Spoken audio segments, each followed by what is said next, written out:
After dark. I'm John Santa. Things are about to happen, everybody. We have Rob Dowski directly from the World Series Arena at Square Garden. It's 79 61. We have the coaches, the Miller brothers, Sean Miller, Archie Miller, with us. We're taking your questions, your comments, your thoughts, everything. College basketball is back. What an opening night it was. And we'll start with this. I'll start with you, Archie. Duke. What did they show you in this season opener 8-point win over the Wildcats?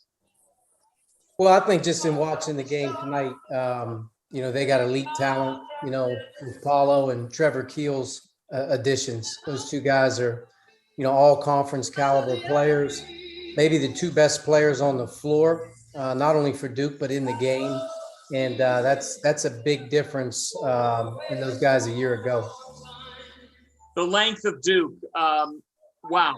On a night where Duke only hits one three-pointer, and on a night where at times the star power was on the bench, Paolo Banchero dealing with cramps in this game in the second half, and wow, TREVOR KEELS, the revelation of the evening. Sean, your takeaways on how Duke was able to get this done.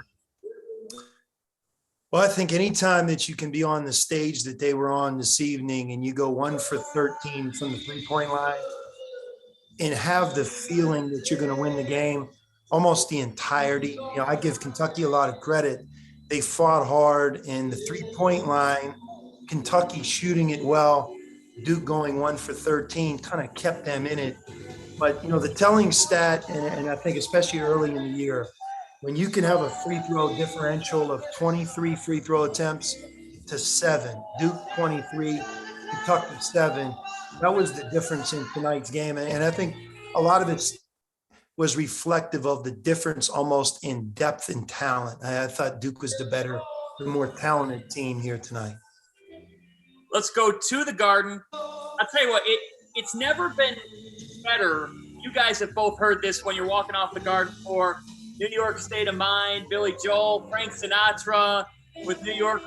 Like, it has never been better to hear those sounds coming from the world's most famous arena where a capacity crowd lit the place up tonight. Rob Dowski, you are inside the building. Your biggest takeaway of Duke, Kentucky is? Paolo Banchero is a monster. I was so impressed with what he did tonight. It wasn't just the stuff offensively. I mean, you're going to see the numbers. What did he end up with, like 23 and 8, something like that? But it was the stuff he was able to do defensively. He was switching. He was able to move his feet on the perimeter. There were a couple possessions where he was sliding and keeping perimeter players in front. And to me, that's kind of what the difference maker is going to end up being for Duke, right? If they're going to play big, there's going to be situations where you got to have Paolo Banchero guarding fours, guarding wings. And if he can create those mismatches offensively while also taking them away on the defensive end of the floor, that's a difference maker. And look, we mentioned this off air. What really stood out to me was when Duke was able to make their run, when they had Mark Williams on the bench, when they had Wendell Moore on the bench, and when they had Paolo on the bench with the cramps. If they're pulling away when their three best players aren't on the floor, and maybe that's not their three best players. TREVOR was awesome tonight, but that was my biggest takeaway. Duke looked really good. Yeah, I see you nodding, Sean. The length of Duke, and to see Banchero and KEELS do that, speak to when you're making that debut and being a coach on the sideline. What's the balance of, hey, you know what you recruited versus it's the very first game and there's a new speed level on a night where these two freshmen, they handled it with ease. They really did. Most nights that Duke plays, they'll not only have the best player on the court in Banchero, but KEELS is really impressive. I mean, it was almost like a 1-2 punch. Those two guys, in my mind, were the two best players on the court. And to your point, very few college teams have one guy at the 5 as long and as talented as Williams is, right, on Duke's side. But the combination of John and Williams for 40 minutes, protecting the basket, having that ferocious size, what it's going to do for Duke is they're just going to be very difficult to score. They're going to be able to pressure. They're going to be able to make up for players getting beat off the dribble because they have not only one rim protector, but they have a couple And again, they're going to have maybe almost every game the two best players on the court on their team. Can I ask you guys something, Sean and Arch? Did you see this coming from Trevor Keels? I mean, you guys were out on the recruiting trail when he was coming up. Did you expect this out of him? Because I did not. From my perspective, he's been doing that since he's been in 10th grade. His size and his body has always allowed him to play that physical offensive scoring style. Even when he was younger, he's more streamlined now a little bit, probably strength and conditioning program a little bit, but he's always been a bona fide scorer. He comes out of great high school program, great AAU program. He's battle tested, and you could tell that the stage wasn't too bright for him tonight. He was ready to go. They got him on the Jeff Goodman keto diet. Is that what it was? I think so. I think so. They may need to get a few more water bottles before the game. Those cramps were kicking in pretty good on them their second half. Yeah, and don't be generous. Goodman ate a slice of bread at a New York Italian restaurant last night. He broke down. Way to get him, John. He broke down. He broke down. You know, speaking of which, I have to ask this question because, Sean, your brother said this earlier in public. He talked about, I think you got him a number of times in the backyard growing up, and I'm sure you've gotten him over the years. But now you got a little bit of age, and we understand you're having some back issues. Yeah, no. When you're fat and crazy, it's not good for your back. And guess what? It took to year 53 to get me. But yeah, no, I officially now have a bad back. I wouldn't mess with Archie's like 6% body fat. You know, when you don't have a job, you can go one of two ways, right? You could be the guy who works out 3 times a day and only eats, you know, nuts and vegetables. That's Arch. Or you can kind of be me that experiments with a little bit of everything, you know. That's right here. Let's make up the left side of an offensive line. Yeah, no doubt. Well, hopefully I can move more towards a tight end here. I'm working on. Arch has been a good influence. Line is not good. Line is not good. But you know, you were talking about Banchero, and I had a chance to watch him play quite a bit. You know, being that he's from Seattle, and you know. He shows up physically as an amazing athlete, basketball player, but he has a maturity about him that the great ones do. You know, he's a champion. It just seems like the teams that he plays on, they win.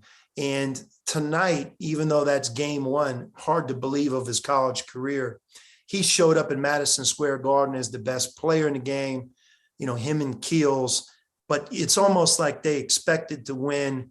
And you could see that confidence and maturity that you don't oftentimes see in an 18, 19-year-old freshman. Regardless of how talented he is, he has that added dimension that I think will serve Duke really well here in Coach K's last year.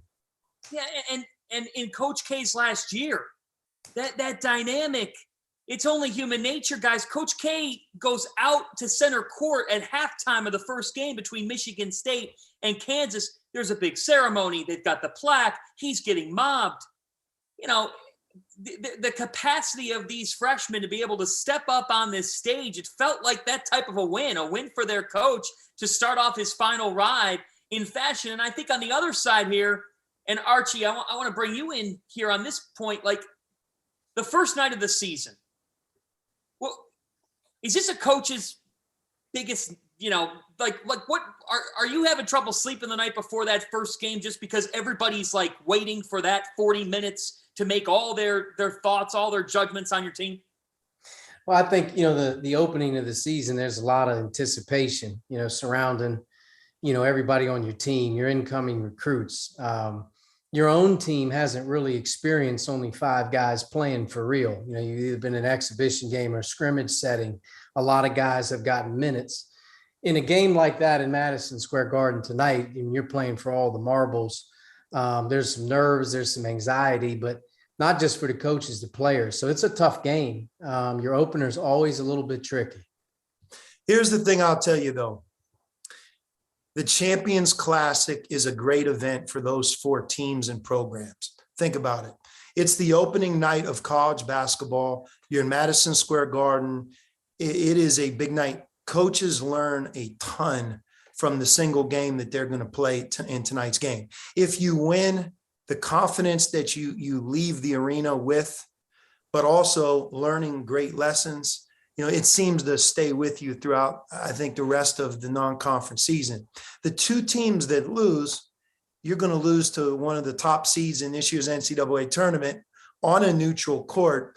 Not only is that going to not hurt you, it's actually going to help you come March.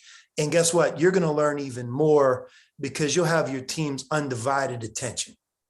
All right, before I get back to Rob here with the thoughts on Kentucky, I got to follow up with this question. For either of you, I don't know if it's at Arizona or Xavier, or for Archie at Indiana or at Dayton, the opening night game in which you had to do what Chris Holtmann did tonight, we're going to get to that later in the show, where we found a way.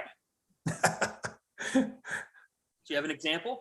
Yeah, I mean, when I was at Dayton in the year that we went to the Elite Eight, we opened the season up with Indiana, Fort Wayne at the time, and we were dead to rights. We fouled up 3, it didn't work. The whole deal went down, and they took the ball out of bounds full court, threw the ball to half court to get it in. We were pressing. We had a deflected ball, landed in Kyle Davis's hand. He took a dribble, snapped the pass to Jordan Seibert, and he made a 3-pointer at the buzzer, and we won. No one remembers what happened in the game now, 5, 6, 7 years later. They just know we beat that team on the opening night. But I will tell you, it was one of the more improbable home openers. In the opening game of the season, man, you're always just trying to get a win to get it out of the way. But when you're in a battle like Ohio State and Akron tonight, which was an impossible game for Ohio State anyway, regardless of when they played the game, just because of the dynamics around it. But to be in that type of situation on your first game of the night to win it, it definitely is one of those feel-good moments. Like, thank God we pulled it off. Let me tell you this. Number one rule with season opener, just play someone that you can kill. Yourself the most room for error, and you don't have to deal with that feeling. That's rule number one. The one time that we didn't take that approach at Arizona, we played Tom Izzo and Michigan State in the Battle of Pearl Harbor. It felt like the Champions Classic. I think it was Kansas, Indiana, Michigan State, Arizona, and sure enough, we won on a buzzer shot. But I think that confidence of winning. Now, Akron, the team that Ohio State played, that will also be an amazing, very important win for Ohio State. It might not feel that way on paper, but I think as you keep following Akron and John Gross, they'll be the MAC's best team. And traditionally, the MAC's best team, they're not a 16 seed. They're more of a 13 seed. We caught Buffalo a few years ago, and they felt like a 5 seed. And I really believe this. If you look at that game tonight, Akron, Ohio State, it was close for a reason. Yeah, and the one thing that I would say about that too is we learned something about the freshmen that Ohio State has. And I'm sorry to go off on a tangent, Fanta, but I feel like I just wanted to touch on this. That Holtmann went to Malachi Branham. That's his name, right? Down the stretch, like 4 or 5 straight possessions when the game was on the line. And the kid came through. He had the pass down to ZK for the game winner. He had a bucket the possession before. He got to the rim, missed a shot, but it created the offensive rebound for Zed, the possession before the game winner. And to me, when you learn that you have a kid that is a freshman in his first game that can step up and make those plays in that moment, that matters, right? You talked about you learned something from your teams. I think Chris Holtmann learned something about the kid that he's got there, that freshman. He did. And Malachi is an Ohio kid. He was a really big recruit for those guys. And you could tell as the game started to move on, Ohio State needed somebody in that game to start to make some plays, to break them down a little bit, create some pressure, in terms of driving the ball. And that's what Malachi can do. He's a big, strong guard, a lot like TREVOR KEELS in terms of his body. He's got really long arms, but he made some really key plays down the stretch. And I think moving forward, probably like you said, Chris Holtmann's got a guy that he's probably going to move into a much different primary role on offense as they continue to move forward. And tonight we learned about someone on the all-named college basketball team for John Gross's Akron Zips, and that is their leading scorer tonight, Ali. He's good. He was unbelievable. he was unbelievable. Guys, this brings up the next point. Like earlier tonight, and Sean, I'll have you react to this. someone asked Bill Self, Coach, you went 11 deep, you know, and you went small in the second half. How much just going small, like that's the way you're going to be? And Bill Self goes, I don't know what the hell I'm going to do in our next game. Like I'm not at this level of like, oh, what I did tonight is now who I am, right? Amen. Yeah. And to my comments earlier, Kansas leaves Madison Square Garden with a huge win. He learns that much more about their team. If you follow their schedule, now they have 3 or 4 games in about a 14-day window in which they can practice, stay in Lawrence, Kansas. They're going to be the heavy favorites in those home games, and that'll spur them into early December. But watching Kansas, watching Duke tonight, not to take anything away from Kentucky's, great effort. I think Kentucky's going to be obviously not only much improved from a year ago, but an excellent team. Michigan State, as we all know, they get better as the season goes on. But Duke and Kansas really stood out. Shifting to that game, Kansas's depth was also very impressive, like Duke's. They had guys that made plays throughout. And Remy Martin, who I'm very familiar with, what he did tonight, that's kind of like his MO. He has gone scoreless or had quiet first halves throughout his career at Arizona State. He had 0 points in tonight's game. He ends up with 15 points in the second half. 15 points in the second half, it's pretty hard to do, especially against Michigan State. But he has that explosiveness scoring. And if you think about Dotson a couple years ago, when he was at his best, Kansas had, I think, a team that could have won the national championship. Remy Martin's ability to score in bunches, score at the rim. I think Bill Self has always been excellent with that type of guard. And I think Remy Martin will continue to develop with Kansas's system.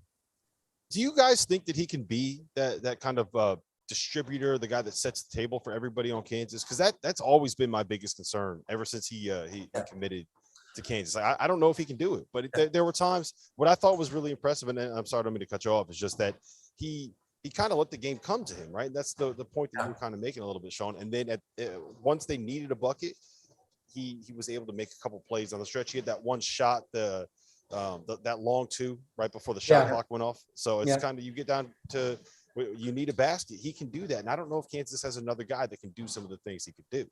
Rob, he can drive both coaches crazy. He can drive his own coach crazy, and he definitely can drive the other coach crazy. But here's the thing about Remy.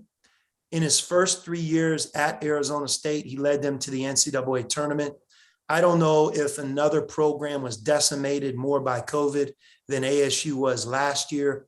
Take that with a grain of salt. And I believe he still led the Pac-12 in scoring. He beat Kansas twice in his career playing for Arizona State.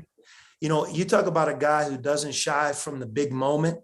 He's that type of player. And I think that Kansas will benefit quite a bit throughout the year, because the one thing about Bill Self, Remy will drive him a lot less crazy and the other coach more crazy as this deal keeps going. I think the line of the night from the Garden, like that line that says that wasn't just coach speak, and Bill Self is great for this. He said, I don't think Remy Martin even realizes today just how much being in our system is going to help him. He will. And, he did a great job at ASU. I mean, Bobby Hurley allowed him to grow. And I think that Remy Martin will be the first person to tell you that as his game progressed, the freedom that he was given from day one, and as he grew older, it's part of what's made him the type of player that he is, as now Kansas inherits him.